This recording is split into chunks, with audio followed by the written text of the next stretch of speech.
मुख्तार अंसारी को लेकर सर खोल एक थ्योरी आती है कि स्लो पॉइजन दिया गया और मुख्तार ने कई बार कहा कि मुझे मारा जा रहा है। अगर कोई आरोप थे, सभी चीजों की जांच हुई।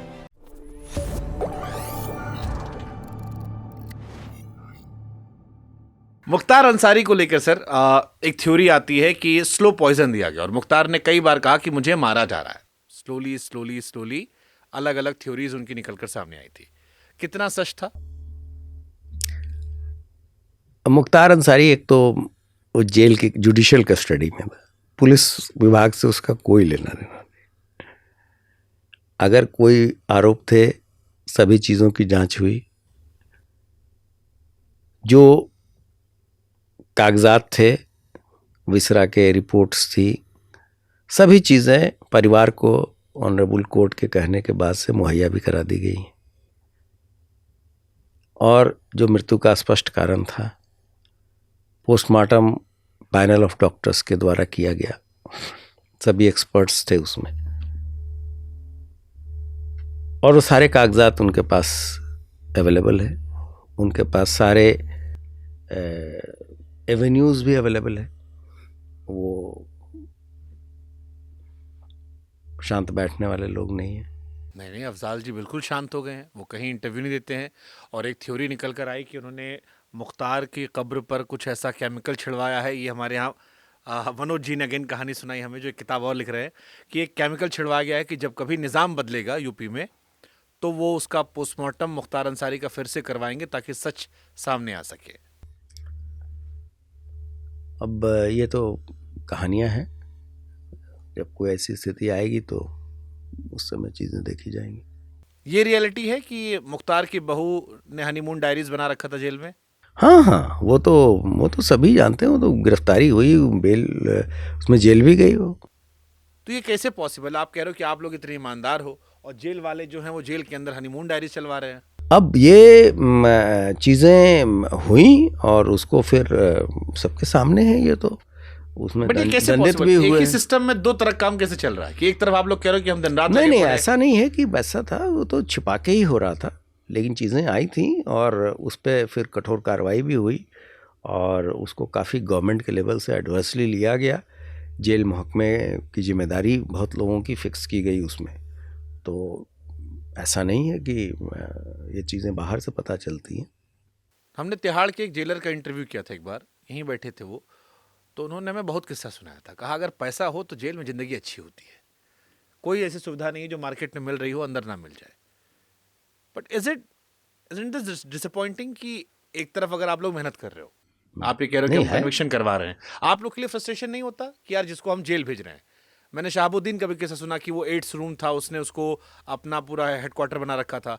अतीक के बारे में सुना कि उसने जेल में बुला किसी को मारा था। अगर ये सच है तो वो तो आपके देवरिया में ही मारा था, जेल के अंदर बुला के मारा। तो ये आपके लिए फ्रस्ट्रेशन नहीं होता कि यार एक आपराधिक पकड़ा हमने इतनी मुश्किल से, जान जोखिम में लगा के, और फिर वो हमारे दूसरे महकमे में गया और वहां पे मौज कट रही है, वहां वो राजा बना बैठा है, टीवी, लड़की सब एंजॉय कर रहा है, दारू शराब। नहीं, ये चीज़ें तो सिस्टम जो इतना डिटोरिएट करता है तो समय तो लगता है उसको सही होने में। तो धीरे धीरे अब चीज़ें सही हो रही हैं। और ये जहाँ तक इस वर्टिकल की बात है तो ऐसा नहीं है कि सारी कमियां यहीं पे हैं। ये तो सभी जगह की बात है।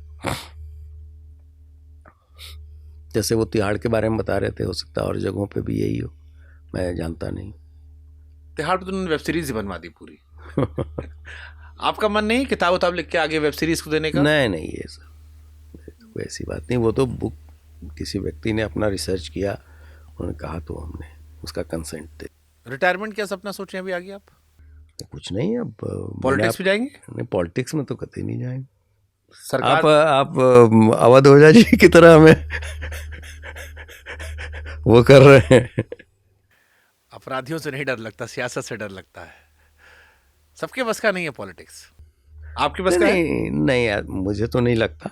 क्यों नहीं लगता? क्योंकि नहीं, वैसे तो पॉलिटिशियन भी बड़े अच्छे लोग होते हैं, ऐसा नहीं है।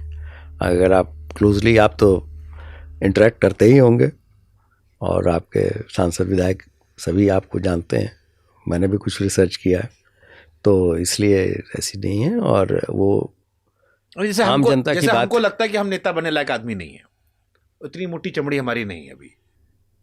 नहीं नहीं, देखिए ऐसा नहीं होता। वो काफ़ी विशेषकर मैंने, चूँकि ये बात चली है, तो पूर्वांचल के जो लखनऊ के और पूरब, इतनी टफ लाइफ विधायक और सांसद की है जिसके बारे में आप सोच भी नहीं सकते कितनी टफ लाइफ होती।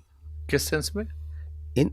इस सेंस में कि उसकी दिनचर्या 4 बजे सुबह शुरू होती है। उनके यहाँ लोग प्रार्थी 4 बजे आते हैं, 4 बजे से बैठते हैं, उनको एंटरटेन करना, उनको चाय पिलाना, उनकी बातों को फोन पे अधिकारियों से कहना। एक सांसद जी हैं, वो विधायक थे, तो उन्होंने वो फोन जब करते थे तो हम लोग कहते भाई जल्दी बताइए, लेकिन वो बहुत देर तक बताते थे।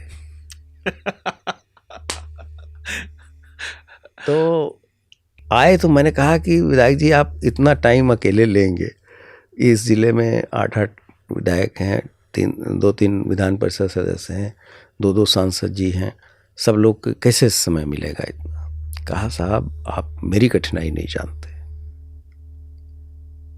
कहा साहब अगर हम 1 मिनट में, बात तो 1 मिनट के रहे, अगर 1 मिनट में ख़त्म कर देती तब तो वो वोटर छटक जाए। तो वो तो पूरी बात बताता है कि हमने तुम्हारी पूरी पैरवी की।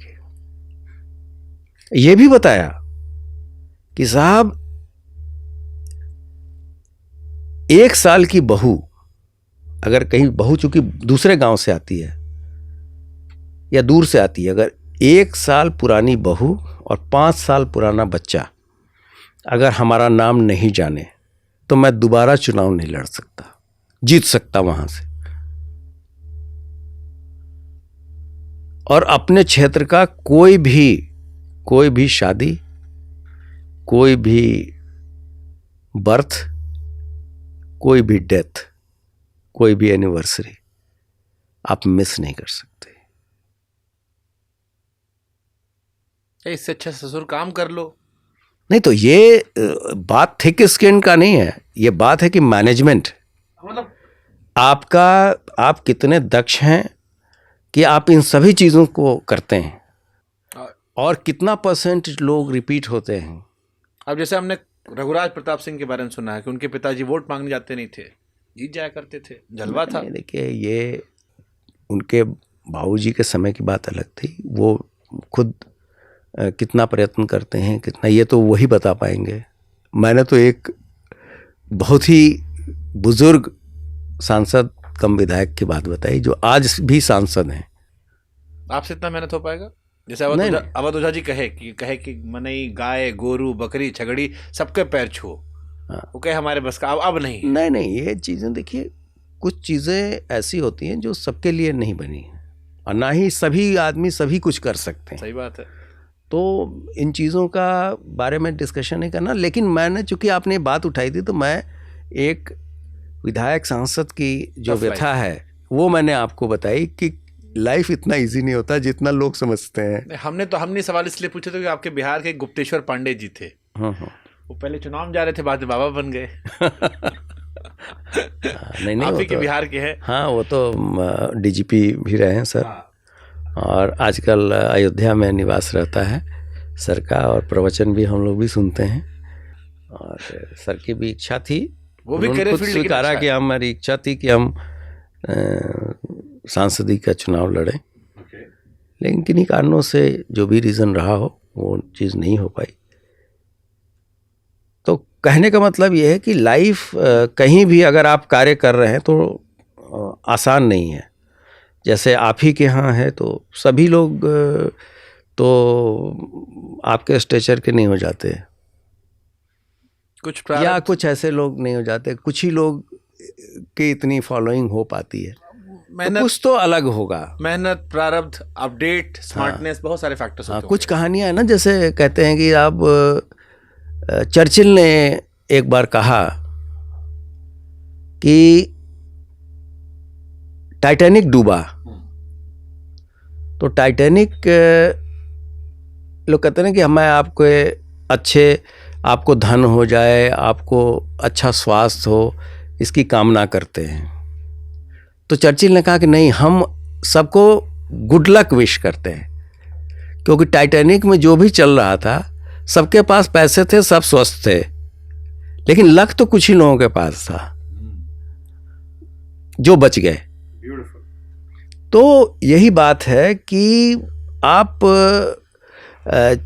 कैसे चीज़ों को लेते हैं। तो किसी भी विधा में, किसी भी क्षेत्र में ऐसे लोग होते हैं, इन चीज़ों को लगातार करते रहते हैं, लेकिन लकी कुछ लोग ही रहते हैं जो एकदम टॉप पे पहुंचते हैं, और उसके पीछे जो उनकी त्याग और तपस्या होती है वो कम लोग ही समझ। अब हम आपको पिलाते हैं गरम चाय, फिर पूछते हैं गरम सवाल जो सवाल थोड़ा गर्मा गर्म है। अब ये गरम सवाल है सर उस घटना का जिसको लेकर मीडिया बहुत गरमाई थी। साल था 2020, घटना थी हाथरस की। हाथरस की घटना जिसको लेकर जो स्टेटमेंट पुलिस की तरफ से शुरू में आया, क्योंकि ये कहा गया कि बलात्कार नहीं हुआ है, शुरू में पुलिस से स्टेटमेंट आ गया। सीबीआई पुलिस की भूमिका को लेकर बड़े सवाल उठे, और ये वो विषय था जिसमें जिस मीडिया को आप सहयोगी बता रहे थे कई सारे विषयों में, उसने आप लोग पर सवाल उठाया, आम लोगों में सवाल उठाया, और अभी भी ये सवाल चाहे सरकार हो या पुलिस हो उस पर एक दाग के तौर पर आता है। क्या हुआ था? ये देखिए, बहुत अच्छा किया जो आपने ये प्रश्न ये पूछ लिया। एक घटना होती है और उसके बारे में एक सूचना थाने को दी जाती है, पुलिस ने उसमें एफआईआर भी दर्ज की। फिर इलाज के दौरान विक्टिम का स्टेटमेंट बदलता जाता है। जैसे जैसे विक्टिम का स्टेटमेंट, मैं इसलिए ये बात बता रहा हूं कि इसमें अब डिसीजन भी आ चुका है, तो उसका स्टेटमेंट बदला, पुलिस ने धाराएं भी बढ़ाई, स्थानीय पुलिस ने उसमें गिरफ्तारी भी की। पहले एक आदमी का नाम था, फिर में 3 आदमियों के नाम बढ़ाए गए, 4।